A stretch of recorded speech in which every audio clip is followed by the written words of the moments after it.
ప్రియమైన స్నేహితులారే, యేసుక్రీస్తు వారి ఘనమైన నామములో మీకు వందనాలు తెలియజేస్తా ఉన్నాను. యెషయా గ్రంథం 46వ అధ్యాయము 3వ వచనము 4వ వచనాన్ని చదువుతున్నాను, గమనించండి. యాకోబు ఇంటి వారలారా, ఇశ్రాయేలు ఇంటి వారిలో శేషించిన వారలారా, గర్భమున పుట్టినది మొదలుకొని నా చేత భరింపబడిన వారలారా, తల్లివడిలో కూర్చుండనిది మొదలుకొని నేను చంక పెట్టుకున్న వారలారా, నా మాట ఆలకించుడి. ముదిమె వచ్చే వరకు నిన్ను ఎత్తుకుని వాడని నేనే, తల వెంట్రుకలు నెరవి వరకు నిన్ను ఎత్తుకుని వాడని నేనే చేసి ఉన్నాను. చంక పెట్టుకుని వాడని నేనే, నిన్ను ఎత్తుకొనుచు రక్షించువాడను నేనే. దేవుడు ఇశ్రాయేలు వారితో చెబుతున్నటువంటి మాటలు ఇవి. యెషయా ప్రవక్త ద్వారా దేవుడు చెబుతున్నటువంటి మాటలు ఇవి. వారితో దేవుడు ఎంతో స్పష్టంగా మాట్లాడుతూ ఉన్నాడు.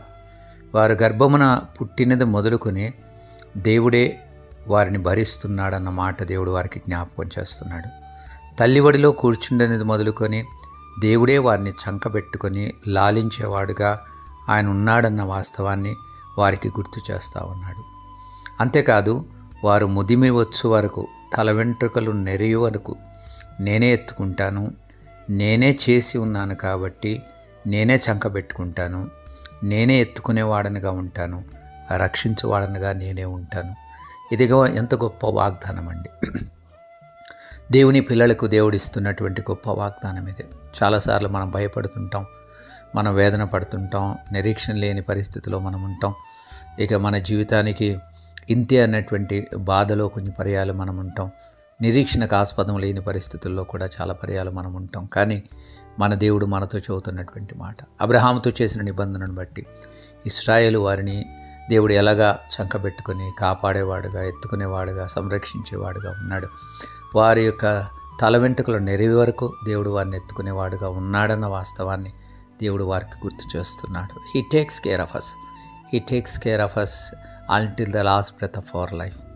దేవుడు మన యొక్క చివరి అంకము వరకు దేవుడు మనల్ని చంకబెట్టుకునేవాడుగా ఉంటాడు. మన ప్రతి అవసరత దేవుడు తీర్చగలిగినటువంటి సమర్థుడు.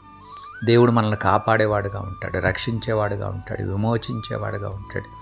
ప్రేమైన స్నేహితులారా, దేవుని వైపు చూడండి, దేవునికి మొరపెట్టండి, దేవుణ్ణి అడగండి. ప్రభా, ఈ వాగ్దానము ఇశ్రాయేలు వారితో చేశారు. ఇశ్రాయేలు వారిని బట్టి నూతన నిబంధనలో ఉన్న మనతో కూడా అదే వాగ్దానము దేవుడు చేస్తున్నాడు. కాబట్టి ఈ వాగ్దానము నా జీవితంలో నెరవేరాలని నేను కోరుతా ఉన్నాను. నా ముదిమి ఎందుకు కూడా దేవా, మీరే నన్ను ఎత్తుకొని, నన్ను చంకబెట్టుకొని, నన్ను కాపాడేవాడవుగా ఉంటారని వాగ్దానం చేశారు.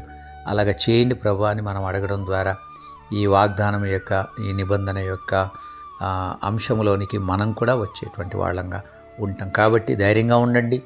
దేవుడే మిమ్మల్ని సంరక్షించేవాడుగా ఉంటాడు. అంతం వరకు ఆయనే కాపాడేటువంటి వాడుగా ఉంటాడు.